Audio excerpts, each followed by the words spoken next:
Welcome back, everybody, to the European Masters. We are halfway through the day. I'm Scoundrel, and I am welcoming Orcs for the first time. Now, buddy, you are here at the European Masters. How are you feeling for the rest of the day? I mean, we've already had so much hype today, but we've got more. We've got more. The games coming up, and it's going to be good. Look, we're at the halfway point, like I said. Let's refresh your memory on those group standings. As you can see here, already Misfits Premier coming from the dominant championship region at 2-0 right now. The only team taking that clear lead, but we have plenty more games to go in the rest of the groups. But that was an exciting game, WLG as well. But even more exciting, Morning Stars beating LDLC. Nutty draft, nutty execution. Honestly, Italy looking absolutely pog. And this is the first time I can actually say that because they look so bloody good. I mean, I remember we were talking about this, and I remember talking to you, and you had a specific phrase. No, don't say it on no, don't say it. Specifically when you were looking at this, and you're just like, we don't expect much. And honestly, I didn't. I'll come out and say it. We didn't expect much. It's LDLC against Morning Stars. Yeah. But Morning Stars just blew away with it. Well, as you can see, we are into Champion Select here for our fourth game of the day. Vodafone Giants versus Pompa, both 0-1 down right now. And as we head through draft, we kind of need to look at the state of this group at this point in time. WLG are now 1-1. And obviously, this is going to be a very defining game for the group, especially, I feel, for Giants. Pompa come in as the third seed from the Ultraliga. Obviously, the Ultraliga being a respected region now, 2 teams in the top 4 of the last European Masters. But for Pompa themselves, they're full of rookies. You know, this is a big opportunity for them. You know, this is the biggest stage they've likely ever played on. Obviously, defles has been here once before, but Vodafone Giants, very, very veteran players. You know, a lot of experience on this roster. And for the SLO as a region, a very proud and previously hugely dominant region, I feel like this is a really important game for them. I mean, absolutely is, because you lose this one, and you're going to be bottom of the group at 0-2. You're put in a really precarious spot because you'll have to win your next round robin to keep up in terms of head-to-head. It puts you in a really precarious position. Vodafone Giants, if they want to be contesting to mid out of groups, if they want to be challenging Misfits Premier, they need this win. Well, we're into Champ Select already, as I said, going through those bans. It is Senna, Akali, and Kalista going away for the side of Vodafone Giants. We're looking for the final ban here. It is Hecarim who has risen in priority, rocketed in priority over the last week and a half, 2 weeks. And now we have that first pick available. What do you think is going to be selected here for Vodafone Giants? Any big glaring picks that you think are obviously open? I mean, I think it's interesting the hovering over mids. I mean, Hecarim, Hecarim, Caitlyn, and Kha'Zix are those big sort of Premier first pick on this side, but it kind of leaves open, do you want to have priority in terms of AD carries? Volibear, interesting to come out, because it's something that it typically was a first pick. When we look at these regional leagues finals, it was a first pick, it was a priority. But it has kind of dropped off quite a bit because there's other more beneficial farming junglers, and ultimately the champ is not seeing much play top compared to what it used to be. So nothing too sort of statement from Giants coming out with this first pick, but it does mean that Pompa have an opportunity to answer. Well, Pompa are looking for, I imagine, an AD carry. Jhin, who has been rising up the ranks right here, will get selected straight up. They had the likes of Ezreal open to them, but the Jhin is going to be prioritized, and we'll see what their second pick on this rotation will be. Could go for their support. They could lock in a jungler, as they already see a jungler or a potential jungler on the other side. What do you think is going to be sort of be selected at this point? I think they'll probably hold support for now because they want to be able to answer. I think a big thing with supports in the current meta is counter pick, especially when there's a lot of AD carries you can trade. Shen makes complete sense because it's a flex, but also really powerful in the top lane, offers that sort of potential to use the ultimate to assist the rest of the team, and particularly when defles is a big carry for the team, that's something we can look towards. Now, Vodafone, the standard trio of AD carries at the top, we have Caitlyn on the top of the pyramid, and then we have Jhin and Ashe following. So I would expect to see an Ashe if you're trying to match in that regard, but they have options in this situation. I expect to see an AD carry taken in this rotation, and actually to go for Lucian, so flexible something, again. It is flexible, they can put it in other lanes, there's definitely that aspect of it, but it is something you can play quite aggressively. Similar to Kalista in terms of you have to sort of challenge the laning phase if it does go down bot lane, but again, that flexibility is a strength here. So actually, while we're working the way through the draft, is there any particular matchup that you're looking towards as being a defining factor in this game? Because I obviously always turn my eyes to Vodafone Giants, and I'm looking at Attila and Erdote. You know, that's a bot lane that's got plenty of power, and probably the most experienced player, especially in European Masters levels, is defles on the bottom side of Pompa. I think that's something I have my eye on, particularly between the AD carries. I think these two are both big carries for the team, so we can see them potentially being the driving factors. I don't think it's necessarily where the interest is going to come out in the early game. I think particularly with Erdote, he tends to be a very roam-intensive support. You'll have to see him floating around mid lane, and I really think the driving force for this game is going to be around that mid-jungle matchup. But yeah, later on, I expect to see defles and Attila going head-to-head, looking to carry. Two very strong blind picks that we see a lot in the current meta locked in, the Orianna and the Azir. Very high prevalence in the current meta, and again, usually a 1-2 answer when you see those two thrown into that mid lane. Now we're into the second ban phase here. Still some flexibility open. That Lucian, we've seen it top, you know, for instance in Pride, obviously you can go toward the bot lane as well.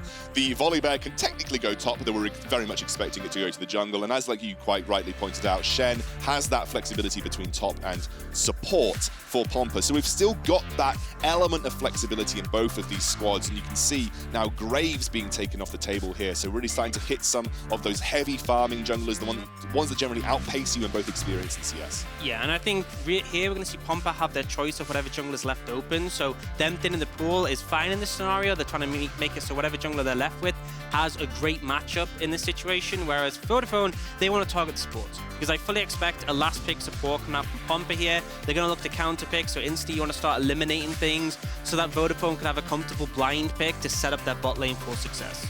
We'll see. Bans being very well thought of in this second phase here. The Nautilus does at least give some sort of credit to the fact that the Shen's not going to go support. You know, there is that flexibility there. They're just trying to eliminate any particular supports that they may feel will be an issue in the bot lane that they've got in mind here. It's going to be a Lee Sin. Lamabear actually quite well known for his Lee Sin. He's a pretty solid Lee Sin player, so that's going to be taken off the board. And now we're waiting for the final ban. And again, it'll either be targeted towards support or top, I suppose, depending on any particular picks that they're scared about in this scenario. Yeah, I think ultimately I feel like unless Vodafone pick a bot lane that Shen plays really well into, I feel like it probably would be the Shen coming out in the top lane. They do ban away the Camille, so if there was the opportunity to flex that as a final pick, they've denied that away. But we'll have to see what actually comes out here. And they have been toying with this Tahm Kench, so it would make it a very defensive bot lane if they were to go towards that. Ultimately, I feel like you could just take a jungler in this situation. You pretty much, or you're almost certain that you're going up against the Volibear, and it will be the Kha'Zix locked in, a very strong kind of carry-orientated jungle for Bruness here. Bruness, you know, he had some good moments, you know, in the previous game, but unfortunately wasn't able to sort of make that carry happen. And now we're going to see Vodafone Giants round out their comp. What would you like to see for Vodafone Giants? What do you think would give them the best rounded comp here for their roster? I think it's a little bit difficult in this situation because you tend to have the Antonio as a weak side player, and it's kind of cemented what he's going to pick up. It puts that Volibear in the jungle. There's not a ton of flexibility overall for Vodafone Giants, but I think if you're taking this Lucian in the bot lane, I want to see something aggressive to pair up with it.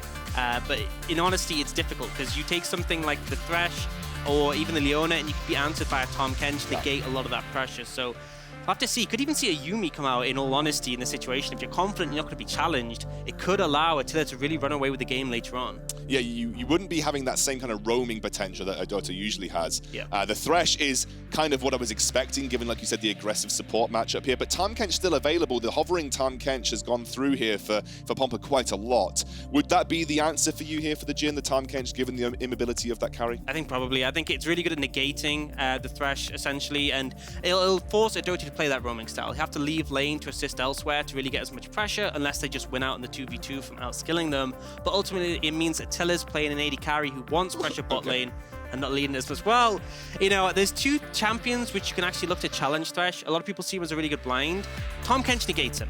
Blitzcrank does not negate him. Blitzcrank beats him, but he's very much sort of, you have to express your skill on that champion. It's not like Tahm Kench, you just play it, you should be fine unless you mess up. Blitzcrank, you have to land those hooks, but it's definitely a gauntlet being thrown down by Pyrka here, looking to actually challenge in the bot lane 2v2, and overall pretty exciting. Well, I'm excited because we talked a little bit about the fact that Attila and Erdote against defles and Pyrka is going to be an exciting matchup, just given the power of that Giants bot lane, especially with the experience that Attila has got, for instance. And that is looking like it's going to be a wild matchup on that side of the map. But we've got a few moments before we head into the game, rather. Let's talk about win conditions. What are we expecting? If we were to view this game from the outside, where would you be looking for both teams to execute to ensure that they have the best chances of winning? So I'm looking towards applying pressure on that bot lane. When for either side. Ultimately, I think the Volibear is going to have the advantage of finding the way in. You got the Thresh to set you up. You got the Lucian who can follow up on those plays. You hit the momentum with that. You have the GP following in as well, and I think Giants should be in a good spot to take the early game.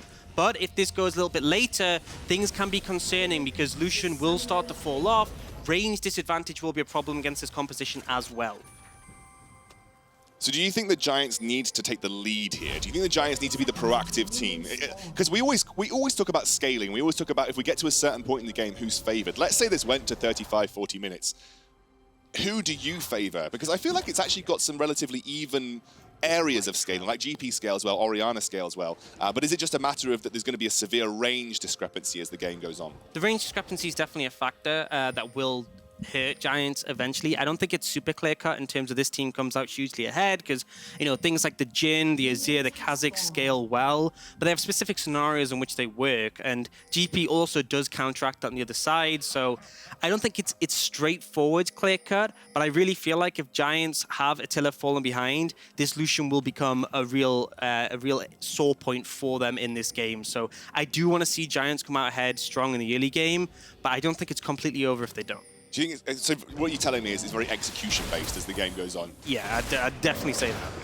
Well, remember, guys, this is a very important game for both regions. When you come in as the 3rd seed from the Ultraliga, and I need to remind you that previous to this European Masters, there was only 2 seeds for the Ultraliga. They then placed their only 2 teams in the top 4 of our Spring 2020 tournament, and that kind of persuaded us to sort of throw another seed towards the Ultraliga side. And Pompa kind of, they are holding that seed in their hands right now. You know, they are looking to live up to expectations of the Ultraliga that was set from that previous tournament. And obviously the SLO have constantly been lauded as one of the best regions in Europe.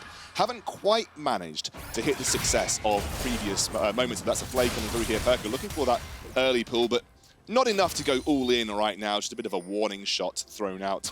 But, you know, SLO, they want to perform. You know, they want to get back to the Mad Lions and the origin that we saw in 2018, where they were actually winning this tournament rather than being second fiddle to the likes of the Prime League and the LFL. Yeah, the performances have still been good, and I think you have to put it into that context is that we're not saying, you know, SLO has been doing bad by any means. Top 4 every European Masters. Yeah, which is great.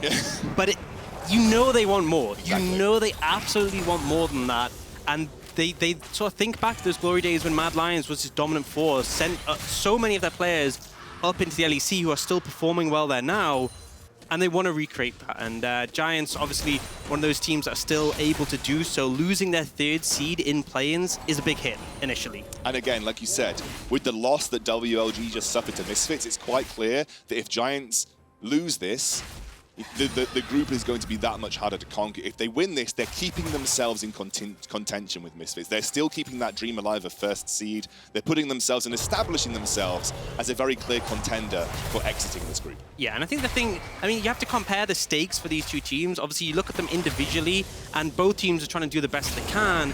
But, you know, as you said, there's 3 Polish teams here. Pompa is the 3rd seed, lowest expectations, but, you know, there's only 2 Spanish teams left. If Giants struggle here, if they fall at the bottom of the group on the back of this game, it's going to really hurt the region's chances. I don't want to undersell this. I think Giants do come into this as the favorites. You know, Pompa are coming from a very strong region. Pompa actually 2-0'd Kick in the regular season of the Ultraliga. Didn't quite have that same success in the playoffs, obviously coming in as the 3rd seed. But they are a team of 4 rookie players. 4 players in their team have never been to a European Masters. defles is the only one who came here as Shatamaga in 2018, I believe. So again, it's a team that is really just a first-time experience for them, a lot of them coming to this level of competition. But obviously just the weight of the Ultraliga, how strong that region has become as one of the powerhouses of Europe. Whenever you just have that name attached to you, there is a certain expectation because of the weight that the league holds right now. But I do think that Giants do come in as favorites in this matchup.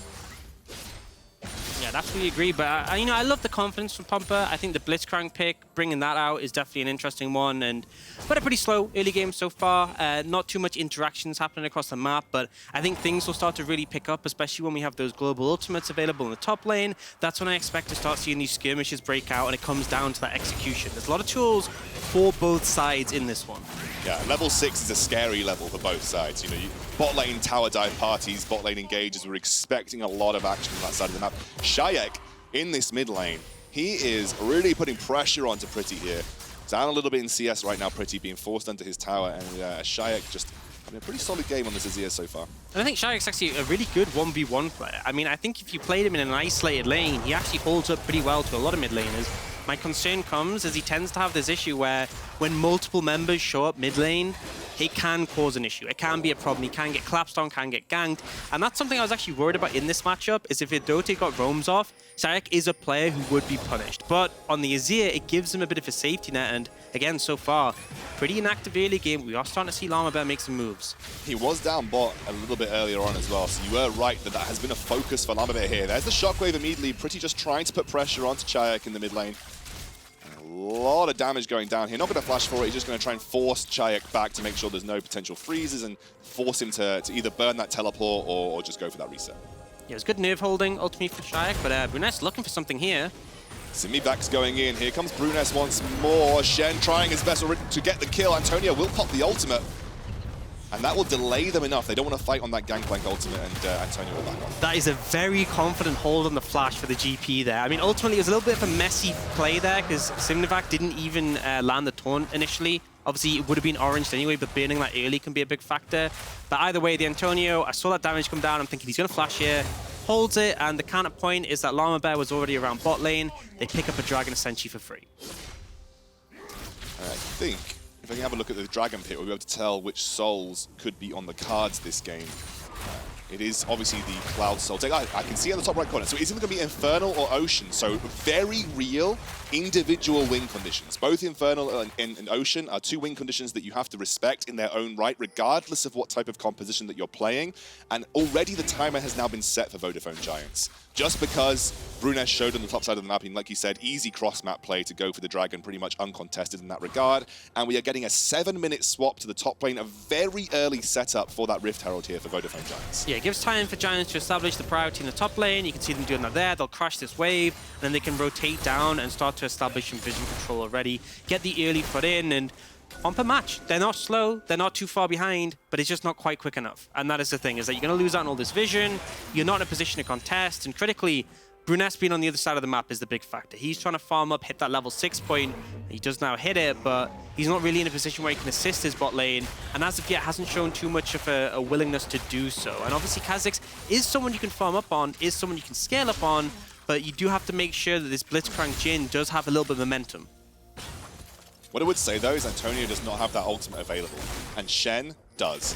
And there is no way of stopping Shen from ulting as a Gangplank. So that cross-map ability, if we were to see some kind of action here, which I don't think we are, it doesn't look like Pompa is setting up to try and contest this Rift Herald, but the ability to influence a play from the other side of the map is much stronger for Pompa at this point in time. But you can just see they're not confident to actually get a contest here. You can see Bruness moving over. Maybe, though, they're taking a long time to get this Rift Herald down. Maybe some second thoughts coming through, and maybe I spoke too soon, Orcs, as Vodafone Giants are trying to chunk this one through. I don't think they have the vision control, and I don't think they want to opt into this situation, because face checking into the likes of, you know, the Orianna, the Thresh, very dangerous. Ultimately, they crash a wave in top, they get the reset off, they're taking tempo instead of the objective, which is, I think, the right decision, because you risk a play like that, it can backfire massively, but here, they're going to reset, they're going to be back on the map sooner, they can start to get control for this next Dragon that's coming out. Yeah, Dragon in 2 minutes 30, we expect to see some pressure around there, and if you're a Pompa at this point, that second Dragon, is it worth contesting? Like, would you be thinking about contesting that, or would you just kind of let the second Dragon go, gear up to get the right item spikes for the third Dragon? I mean, I think you can contest it if you see the right opportunity. It's not essential. Second Dragon is something you can give away. It's really third where the pressure starts to come on, because if you give that one up, it's sole point, and every subsequent Dragon not only has to be contested but denied. Close for good read there, yeah. But it's one of those things where, like, if you see the window, you should go for it. And, you know, Pompa aren't a team who are sitting there waiting to scale for a late game win condition. They have strength now that they can sort of rely on. It's just up until now they've kind of let the Giants do their thing. Yeah, both teams have been pretty tempered in the early game here. Giants are really the team that's had the neutral objective control, and really that was just because of Bruness's positioning on the map. But it doesn't look like Pompa were looking to opt into those particular plays either. They know that Dragon was there. They're probably tracking where Lamabear was. They knew that the Rift Herald was going to be a target. They've opted out of these fights for now. And I'm guessing they're just looking for a better opportunity to set up around these neutral objectives. No major item spikes hit yet. We've had a lot of 10-minute item spikes in the in the European Masters so far. Just last game we had a 10-minute Blade of the Ring King, although Lamabear smites that away there. will get that, and now popping the Rift Herald as Attila has moved back down with Erdote. They're going to get a couple of plates out of this, maybe. They're not going to get the turret at this point in time, but some extra plates for Attila. They're going to try and funnel gold onto him with that cull as well. Yeah, and he actually will be able to get that third one as well, so a ton of gold there picked up. Doesn't get the tower, as you said, but now they're actually looking for a play. Yeah, Pyrka goes for the pull here. Immediately they isolate Erdote. He will pull the box down, but unfortunately there was too much layered on top. First blood goes to Sinmivak. That's a lot invested, though, just to get one kill. And Dragon's up in 40 seconds. I mean, Erdote's still got 10 seconds left before he respawns already. He burnt a lot, though. He did burn the box and the exhaust in that scenario. Sure, but now someone needs to go answer top lane. The Antonio is taking plates. And Sinmivak doesn't have teleport. Yeah, Sinmivak has to go top lane, and then you've just forfeited Dragon. It's gone. Really has to be a little careful here as Czajek just going to force him out of the jungle. And you're right, maybe a little bit too early on the execution there from Pompa. But you take a kill where you get it, right? It's always nice. But that second Dragon, like you said, maybe not overly worth it. Maybe they didn't want to go for a full-on skirmish. You don't have to contest it, but I think that shows that they're definitely capable of making plays. And if you do that same play, you know, 40 seconds, 45 seconds later, you get the Dragon as well. But in this situation, you actually trade down in terms of gold because of the extra plates that the Antonio got and the CS you're missing out on. And then you also lose out on this Dragon because Sinmivak has to go top lane, isn't able to do anything in response. And you can see top, they're now down to 2 plates. That is a massive hit to have on the back of a play that you made, that you were like, okay, this is going to go good for us. Yeah, exactly. Well, talk to me a little bit about Pompa then. Obviously, they have been avoiding these fights. They've been looking to stray away from the neutral objectives. They haven't played particularly well around the Dragons and the Rift Herald. Obviously, intentionally opted out of that Rift Herald, but that second Dragon play wasn't exactly set up well. What are they looking for to be able to fight? Like, what do I have to look at on my screen and read down in terms of items and say, okay, Pompa are comfortable at this point in time? Well, I think Azir is very big on sort of the 2-item spike. I think Jhin as well, 2-3 items is a strong spot for him. I think ultimately they're looking to lean towards that when the Volibear is a little less relevant and they can use that range advantage if they're set up well.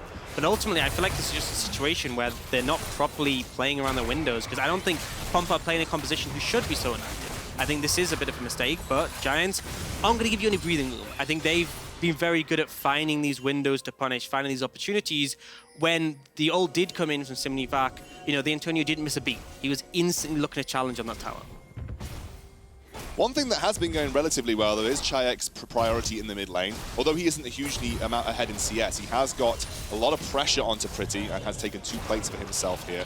So getting a bit of extra gold in the back pocket. And it's a 2,000 gold lead right now, which is a pretty significant gold lead for 12 minutes into the game, but it hasn't really come from anything other than just those plates that have been taken down. And Pompa need to have a game plan. You know, when you give up that much gold in the early game, you need to have a point in the game where you turn around and say, all right, now's our time. This is when we're looking to strike. We're looking to get back at this point, because if you just let these Dragons go over, if you let the free plates go over, there has to be some kind of retaliation or some kind of plan when it comes to trying to execute to find your way back in. And right now, I'm struggling to see where that is, but as you said, it might be around those 2-item specs. It might be like the 3rd or the 4th Dragon that we are looking to see Pompa execute on. Well, I expect to see them contest the 3rd Dragon. I think it's dangerous to give that one over, because then from then on, it's not just that you have to contest every Dragon, it's you have to deny it. Because if you start a fight and Giants smite the Dragon away, you have a good chance to just lose the fight at the back of that. Even if you win it, they've still got that soul permanently in their pocket. So I'm hoping Pompa look to contest that one. For now, though, Bruness might be caught out. Oh, he gets hooked in by Erdote. The box comes down. The flash will come through to save him as Sinmivak ults on top. The Stand United keeping Bruness alive. But a lot of damage was done with that invade there. Some pretty important summoners burn around that second Rift Herald. And this feels like Pompa just kind of meandering through this game at the moment. Giants giving them no room to breathe, challenging, burning their Shen ultimate, and it seems like a little thing. It doesn't seem like a massive factor. But when this team is already behind, losing your playmaking tools hurt. Because that's not just the Shen ult, it's also the Kha'Zix having to reset and being flashless now. But it's also their cross-map ability, because Shen teleporting in isn't quite so good. You know, with the Antonio, as a little shockwave comes through onto Czajek, he will dive away to his own turret. But with the Antonio, he just needs to click his button and his impact is felt across the map. And that should be the same with Shen, but when you lose Stand United, that instant cross-map ability is kind of muted a little bit for Sinmi. He's not going to have the same kind of immediate impact that you would have, although you see that he's going in on the Antonio. Bruness is there, but Antonio's spidey senses are tingling, and he will back out. I just think it's not looking in the right areas. You see Bruness once again looking to try and punish the Gangplank. what are you really going to get out of that? Because ultimately we saw this Blitzcrank pick, and I was hyped for it. I was like, yes, challenge the Thresh, look to win at the 2v2, bring the jungler down, and really all we've seen is them opting away from this 2v2, trying to lean to other areas. Look at the completed items for Attila, by the way. Has really been funneled with the plates, completed cull. He is very strong and is a little bit above what defles is able to output right now. And obviously Lucian spikes a little earlier into the game. He's a bit more a mobile mid-game skirmisher, you know, whereas Jhin obviously has that scaling potential. Third dragon being set up for here. It is going to be the Ocean Soul, of course, a very, very important Drake win condition. And you can see Pompa are starting to posture around it. The Antonio, his Spidey sense is not working this time around. 4 members from Pompa heading down as he pops that ultimate. Will flash away. Shen gets the taunt. They need to capitalize quickly. And they will. Czajek takes the kill. And it's good to get that kill off the board. This is better timing, but the Antonio is again going to respawn in time for Dragon. And with the low HP bars of Pompa, they're going to have to reset. So better timed, still not optimal here. Giants will be able to take control of the area and just wait for the Gangplank to come back up before this Dragon does spawn. And we've got a replay there. Not perfect here. Pyrka, I like that he gets in range, use a knockup, then he hooks before the flash. The taunt flash comes in to follow, but ultimately it does mean a lot of tower hits are taken, they lose a lot of HP, and that's why Pompa do have to go for that reset in that situation. Jhin ultimate at full HP, never going to be hugely impactful, just trying to ward away Giants, but they're not scared. They'll take this mid lane tier 1. They got a huge amount out of that off the reset. That reset was more impactful than maybe we'd even predicted with the use of that Rift Herald, and now they've got that set up for that third Dragon 2, and it doesn't even look like Pompa are in a position to contest. Again, it's just these timings. Just need to be sharp on these timings when you're looking to contest this Dragon. They're going to fish for something, but the Dragon's already gone. And Shen is on the other side of the map, that teleport being the only thing available for him. Pompa are posturing. They're posturing around mid, but I don't think they can afford to take this fight right now. Pyrka will get the kill. I don't think you want to... Oh, okay. He actually ults out. I thought he was going for it right there, but he does back off. I think they are happy with that Ocean Soul. They don't want to take any unnecessary risks. Absolutely. I completely agree with Lamabear's decision there. Yes, you could ult in and stop the fight, but what do you have to gain? You know, this situation, Sinmivak does have the Stand United in his pocket. You're not, even if you win the team fight, it's a risk. So just take the easy one. You opt out of the fight. You've already got the third Dragon. You have to play this to go later on. But now, Pyrka's looking for more. Land the hook, though, pretty just safe enough to clear this wave out. In goes the engage this time round, though, as he gets pulled in by Erdote. They're going to give his life up here. Attila will take the kill. And now Antonio, he wants more. Czajek will dive over the wall, straight towards his red side jungle. And Giants will take a single kill. And they just negate the play. This is Pompa again looking for something aggressive and not being rewarded. And I'm now looking at the game state where Giants are really far ahead. We're going to have a very early Ocean Soul on the cards, around 22 minutes. And obviously, if you are this far ahead in items and you're kind of ahead of the curve in terms of spikes, it's going to make it that much harder for Pompa to actually get on the map and try to execute here. What do Pompa, or like, what can Pompa do from this position? Like, is this a case of you just have to contest Soul, hope you get the right setup? I mean, we've seen these plays they were doing, the ones that I said were too early. Those, but not too early. Not too early. That is literally what you need to do here, is find a pick leading into the objective, because you have good tools for picks. You have a Blitzcrank, you have a Kha'Zix with a Shen on top, you even have a Jhin who can follow up from such a long distance. Just time it a bit better. If you're killing someone with TP 50 seconds before the objective spawns, you essentially didn't kill them. They'll be back in time. But I kind of want to talk about Giants a little bit. I want to celebrate this game in particular, the way they've played so far. It has looked clinical. You know, they've been very neutral objective focused. They've not taken unnecessary risks. They're just looking to get the win in the bag because they know a win here puts them in a really good spot in this group. If they can continue that form, continue the prowess that we've expected from them. You know, they are, again, putting the SLO in a strong position, living up to the power of the region of Spain. And again, contesting Misfits Premier. You lose here, you suddenly lose that ability to contest Misfits. You win here, you can still contest them for that first seed. Yeah, it makes it very difficult if you're going to the bottom of the group because it's every single team you have to climb above to really look first. But I agree, Giants have played this one well. They haven't overstepped, and that's the critical thing about Lamabear jumping away. He knows they don't need to opt into this. They don't need to give any free chances to Pompa. They will play this one by the book because they are in such a good position. Now, they're starting to aggressively set up some vision around Baron. Pompa might be caught out. Oh, that is a nice hook onto Attila, who's forced to flash away here as Bruness trying his best to take him down. He's taken so low, but they won't get Attila. Pretty picks up Bruness, and suddenly Giants start to peel back. Erdote does go down. to Czajek on the back line. Now Sinmi is 1v3, trying his best to execute. Another great pull. Beautiful play as defles picks up the kill, and the Splud is on the field. And Pompa can smell it. They are looking for Antonio. Another dive in with the soldiers. The taunt is there, and suddenly Pompa execute on the fight. And the key thing with the Blitzcrank is that the game is never over, because one hook can always just turn it in your favor, and that's exactly what happened there. We see Pyrka find a great one into Attila after he dashed, so he had no mobility available to get away other than the flash. We'll see that once more. So he actually dashes to dodge this and ends up getting caught regardless. And then he's so low on the back of this, it's instantly a bad fight for Giants. We're talking about the restraint. This was not restrained. They opted into this fight after already losing one member and one being cut out the fight. And this is where Pompa can start to use a long-range advantage.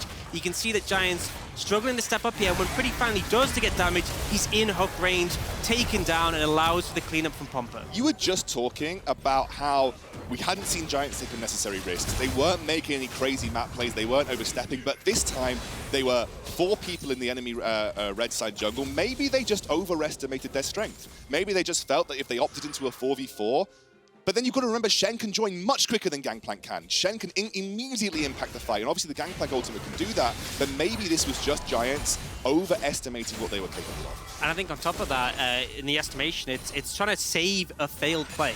You know, you go for that aggressive engage, your AD carry gets caught out on super low HP, just say, cool, we lost the play, let's back away from this one, we'll fight another day, but instead, they opt into it, they give over a ton of gold. Czajek, who has silently been scaling up this game, look at those items. Double needlessly. Probably the most power punch, like the biggest, like, what's the word I'm looking for? Bang for your buck. There you go. Bang for your buck. That's what I was looking for. Bang for your buck in terms of just pure damage output for this Ocean Soul. I mean, if Rabadons would be nice to have right now, because this is a critical moment and the fight is opening up. It's going to be the Jhin ultimate to start things off. Simi looks at the taunt but doesn't land, and immediately Lamabear taken low. He gets blown out of the water, but it's traded 1-for-1. At the end of the day, the big tank already pushed into the ground. The shockwave will land onto Czajek. The major damage source goes down, and Attila picks up the kill. It is now 3 versus 4, but Bruness is still there. The hook onto Attila once more, and Pyrka cannot finish off the kill. It is no jungler versus jungler. Bruness needs to be zoned away from this dragon because the steal is on the cards, and Giants know it. They're going to focus this down. Bruness forced away. They cannot take the Drake, and Pyrka will die right at the end. Ocean Soul straight over to Giants. A little bit messy there, honestly, from the side of Pompa, and it was Giants' execution in the end that came out ahead. Despite the fact Lamabear came down, they did not flinch, they held up, and they managed to secure that dragon. Teleport straight to Baron. You can see Lamabear heading over there. They got a delayed kill onto Pyrka, and Czajek is not yet up, but Bruness is there. He's understanding what's going on. This is risky. This does feel risky. This does feel risky. I mean, we have the Shen ult ready to come in. We've already seen Czajek TP. It's only the Blitzcrank who's not up and available for this fight. Yes, you have Ocean Soul. This could just throw away that lead you have. Pretty doing his best to zone away with that ball. Bruness now forced down to the back. Simi has joined the fight, and suddenly things are looking a little bit hairy for Giants, and they know it. Oh, the shockwave onto Simi, forced to flash away again, and Czajek is now the target here for Giants. But again, they are going to back off. They're not going to take any risks where they don't need to. Giants will take away from the Baron, and you can see now Pompa just trying to at least pick off some damage on this mid lane tier 1. Yeah, it's just dangerous to go for. You already got the Ocean Soul. You can back away. You still have that in your pocket. It was just a bit of an overstep there from Giants, but they don't get punished. They ultimately have this in their pocket. They have the gold lead. They are in a good spot right now for this game. And although we're seeing some life from Pompa, it's not quite enough to keep them relevant. About a 4K gold lead, by the way. Let's just take stock of where we are. 4K gold lead coming up to 25 minutes into the game. It's not running away from Pompa. This is not insurmountable for them. Yeah. Rabadons, as you said, has just now been completed. That is a pretty good damage spike here for Czajek in this mid lane.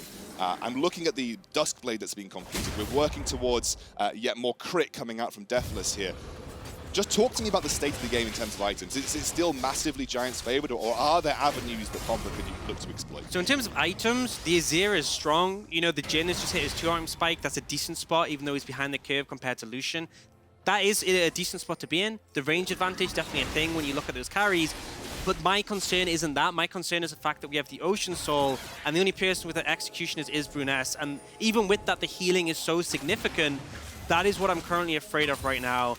And we can see that Giants are feeling confident. They know they have this backing them up. They know that really it's Pompa who has to be able to challenge them on this Baron. And they're in a rough spot on the back of that Soul being in their pocket. Attila's looking pretty spicy right now as well with the Essence Reaver, Zeal. He's even got Ninja Tab Eyes too, just because he knows how much of a singular threat that Bruness could be to him in these teamfight situations. And he's pretty happy with the damage output that he's got regardless. They're going to set up around this Baron once more. They will start it up, and now Pompa will look to respond. I mean, the sustain makes it very easy for them to start this one up. They have a tank to soak the damage. They want this fight opted into, and they're looking. Nice pull here. Immediately, there is the stopwatch coming out from Pyrka as he's trying to buy some time and flashes out. GP ultimate will zone for the time being. Czajek going to be the target. Another hook, 2 in a row, and Pyrka will go down. But Czajek's strong. He's looking to punish with those soldiers. Not enough damage, though, and you can see Pompa are very realistic about their expectations here. And I see a lot of damage going down onto Giants, but the problem is the Ocean Soul is just letting them sustain back up. As I'm saying this, Czajek's getting a lot down. Giants are still fishing for this, though. They know it's a 4v5. Czajek will just dive away, though. That will take the mid lane tier 1 taken here. Sinmivak just very aggressive here, Sinmi, by himself. You can see now Bruness diving in, immediately exhausted. Sinmivak goes down. The Rambo player from Pompa will fall, and now Czajek and defles running for the hills. And when I say hills, I mean the river. They're trying to get out of this situation. defles probably going to be the sacrificial lamb here. He does pop that speed and will be able to dive away through his blue side jungle, but they're still chasing, they're still going for it. Running him down here, Czajek will join, but it is still a win for Giants. And again, it's the Ocean Soul really kicking in. It's the item advantage on top of that, but it just feels all that damage that Pompa was getting down there is negated to a degree. They're able to sustain up, they stay together as a unit, and they just pick targets down. Giants know what they need to do in this game. That one little mishap in the red side jungle was the only real major error that Giants have made in terms of putting a foot wrong in this game. Because other than that, they've looked very calculated. They've obviously been looked to play massively around these neutral objective timings. They've had the better rotations. They've set up for these individual plays much better than Pompa have been able to. And this is the Giants that we were expecting coming into the European Masters. The second seed from the SLO carries weight. You know, and again, we're comparing them to Misfits. Misfits have looked very good. I mean, it was a little bit messy versus WLG, but they are 2-0 right now. But Giants are kind of returning to form, and that's what we want to see from them to be able to contest Misfits in this group. It's what we need to see if they're going to be looking to contest Misfits. And as you said, there was a little bit of mess coming out from Misfits, but ultimately, they still took the win. Next game, by the way, as you can see up on your screen, going to be an absolute banger. I'm hyped for this. Mouse versus Fnatic Rising. I cannot wait for that game. But in the meantime, we're still going to keep our eyes on this Giants game. It's still not 100% won, but the gold lead is starting to expand that little bit further. The expectations right now are that Giants are in the driving seat. But it's a chance to talk about what Pompa need to do. And I think I'm looking at these backline carries, I'm looking at the likes of this Orianna, this Lucian, even this GP, and I think they need to pick one of them. I think they need a numbers advantage to come out ahead here, and they need to utilize that Kha'Zix Spear. So we're waiting to see someone overstep from the side of Giants.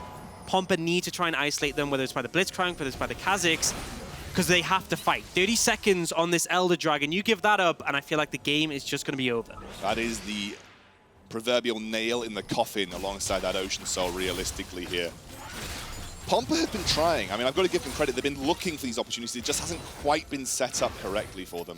Czajek is continuing to go from strength to strength here, but he's still sitting on the same 2 items that he had around 2 minutes ago, so no major power increase for this player right now. And same thing with defles. He's only picked up an extra critical cloak, so not quite bursting with power compared to the 3-item Lucian that we're seeing on the side of Attila, and even Gangplank looking pretty spicy right now with that Death Dance completed also. This will be the Elder Dragon started up. You can see it's tense around the Bruness on the flank. Looking for a potential steal here. Here comes the Jhin ultimate, popping the shields, trying to force that Banshees out immediately, and Bruness just spying his opportunity, maybe looking to isolate on the backline, maybe just looking for his opportunity for the steal. That's an immediate pull here, but the wrong target as Lamabear jumps in. That's the shockwave on top, and Pyrka taken very low. Bruness absolutely blasted out of the fight, and now Sinmivak will be second on the chopping board. Taken very low, though, manages to escape the guillotine of Giants, and the Dragon's still going. Giants just unfaulting there. They see the Kha'Zix coming, they group together, destroying without anyone getting isolated. Pompa's still trying, but your jungle is down. They're going to teleport straight back in here. Looking to... There's a nice pull straight onto defles, who's exhausted out of the fight, and he could do nothing at this point in time. Czajek just tickling with those soldiers at this point in time. Really feels like he can do nothing to stop this, as now Sinmivak pulled straight in. Erdote on this Thresh has been monstrous, and Sinmivak finally, his head will be lopped off. He was due it, he delayed it, but unfortunately will fall, and Giants take the Elder Dragon. And they have choice now. They can head straight towards Baron. They can look to push mid. Looks like, as we're seeing in this game, they're going to dot the I's and cross the T's. They're going straight for that Baron. They don't want to risk going for a push in the base. But you can see Erdote and the Antonio, they are playing interruption. They are not going to let this Kha'Zix get anywhere near this objective. Attila has been unbelievable. Erdote's hooks have been so influential. Honestly, Giants firing on, I would say all cylinders, but a very calculated and tempered all cylinders. They're not taking any unnecessary risks. Sometimes you see games where a team wins and you're like, I guess they're just better, because they just outclass them in these skirmishes. They outclass them, they challenge them, they skill check them. This isn't necessarily one of those games. This is Giants very clearly outlining their game plan and executing them. And then it was on Pompa to really step up in response, and they struggled. The macro from Pompa just wasn't there. Yep. It just wasn't there, and I think, you know, they didn't set up correctly. The timings were off. They just weren't on the page that they needed to be to contest Giants at the right points in the game. Yeah, absolutely. And I think it's unfortunate, because I think the draft gave them tools and they just struggled to capitalize on them. But they still have a chance. Whenever there's a Blitzcrank, there's still always a chance. They just need to grab the right target, take them out of fight, and that is your moment. But for now, with the Elder and the Baron, I think you just need to give a little bit of room over to the Giants in this situation. Do you know, this is one of those times where you're like, I'm searching for a win condition, and I'm really... That's not the one. That's not the one. The barrel. I'm really scraping the end of the barrel, and barrels are not a good look right now. Look at defles. He just got ulted. I know, it's disgusting. They're going to get the inhibitor, maybe even confident enough to push in for the Nexus turrets right now. They are super strong, and realistically, Pompa cannot fight them. You need a hook on a key target. That is your only hope, not the Volibear. We just saw Pyrka hook the Volibear. That is not the one you want to be going for. Someone else, ideally. They're going for it right now. You can see they're just taking down these turrets, going to drop them through. As Lamabear taken low, he will be popped up straight away, but the damage is just too much. You cannot stop Attila. You cannot stop Pretty on that Orianna, and Giants come back swinging in their second game with the European Masters. The SLO will get on the board for the second time with Vodafone Giants. Well, eventually, once I actually finish the Nexus up. I hate it when they do this. Take the Nexus, boys. Taking their time. Oh, comes in, and nothing happens. What a way to end the game. Oh, comes in, nothing happens. Vodafone Giants will take that win. Convincing, macro-orientated. They just gained their advantages from start to finish. It was a very clean game. Yeah, and I think it's really impressive on them. I like that they had the restraint in a lot of areas. I think that's the critical thing that I was really happy to see, because there's a lot of teams who do just think we're better, we can just win off the back of that. This wasn't one of those games. Yeah, absolutely. And honestly, Vodafone Giants redeeming themselves from yesterday too, putting themselves back in that contention spot along with WLG for Misfits Premier. We are going to go to a quick break. When we're back, we'll break down that game a bit further.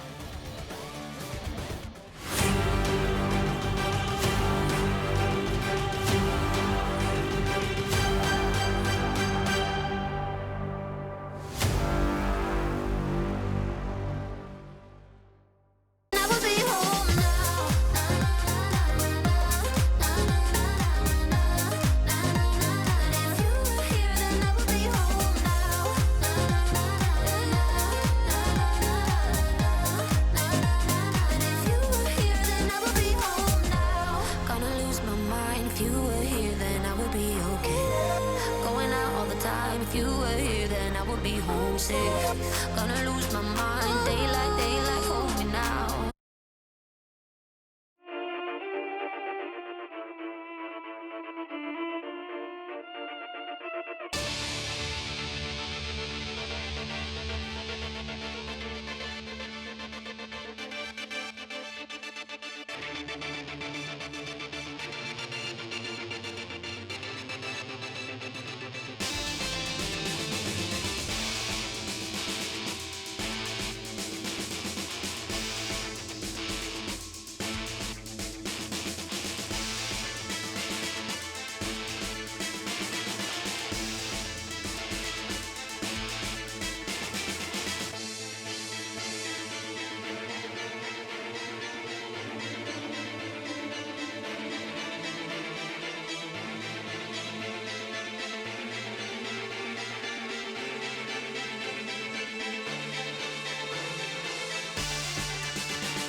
Welcome back, everybody. The SLO with Vodafone Giants gets on the board again here in the European Masters. And honestly, that was one of those games where, apart from a little fumble in the red side jungle, didn't feel like Vodafone Giants gave much breathing room to Pompa. Yeah, it felt like Pompa had a couple of moments where they found plays, but it was really right play, wrong time, because the execution was just off in terms of you want to set up for a dragon and you go for the play a little bit early. And this is another instance where they actually get a really nice playoff. This is a good skirmish for them, and it looks like they can come out favorably. And this was my moment where I was like, this is them getting back in the game, but it didn't really amount to enough.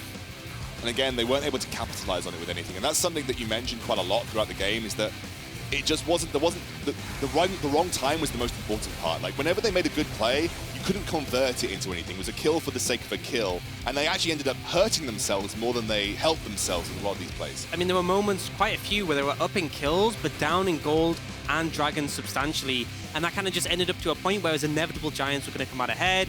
And this is that desperation moment where they had to fight the Elder Dragon. They were so far behind. They were dealing with the Ocean Soul. And you can see Czajek, he's doing so much work getting this damage down. It just doesn't matter. The healing for the Ocean Soul just negating whatever he offers. And in the end, they have to give up the Elder Dragon. And it just allows Giants to push the end. Very convincing from them in this game. The problem was, whenever it came to these dragons and whenever it came to these neutral objective setups, it was always Pompa having to move in to contest. They were never the ones that were there first. They never had the vision established. They were never in control of those objectives. And that really played into the power of the Giants' composition. Particularly when you have a Kha'Zix as well, you want to be hiding in a brush there first, especially when you have a Shen to give you that safety net, or a Blitzcrank. All these champions are great when you have control of the vision. And I think ultimately that's what gave the success to the side of Giants, is their control was consistent across the game. Yeah, and again, there were moments in the early game where we thought, good play, but it's still a minute till dragon, and you can't do anything with it. And by the time they did that, they had to reset because of HP, and they couldn't get onto the map. They couldn't, explore vision control, and it was just too difficult for them. And honestly, Giants just looked very clinical. Very clean, very clinical. One little fumble, but regardless, just looked like a very solid team. Yeah, and I think, honestly, compare that to the game we saw Misfits Premier have, which was actually a little bit off against WLG. It was actually, there was a lot of mistakes in that one, and it was a game where I was looking at it, I'm like, okay, this game's over. But it wasn't. There was a Baron steal, which, sometimes you think is a 50-50, but ultimately it was just poor setup for Misfits. And I think looking at that and looking at this game, I think Giants have a real chance to challenge for top of this group. And I think actually Giants, having played Misfits already, will come into that better prepared, because when they played Misfits, it looked like they looked like Pompa, where they just did nothing and they weren't able to actually get on the map. But this time around, you've seen the more aggressive drafts that we can see from them, with the Lucian in the bot lane, Erdote on the Thresh being a bit more of a playmaker. It looked more impressive from Giants. And and we've always talked about the strength of the SLO. They've been considered one of the best regions in Europe for quite some time, but they've apart from the first year of the European Masters, they've just been like serial top 4 teams, and they haven't quite managed to get the glory of the win. And again, they're searching for that. They're looking for the team that will carry them back to European Masters glory. And I think, honestly, for both regions we just had in that game, for both Poland and Spain, they are both really searching for that win. Absolutely. And obviously, we said Pompa's not going to be the greatest sort of chance for Poland to get that win. And I still think we have to praise the fact that these are a lot of rookie players.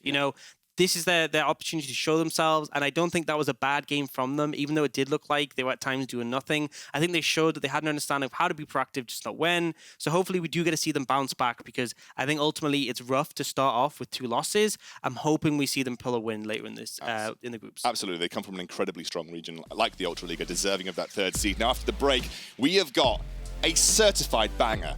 Fnatic Rising versus Mouse. You don't want to miss it.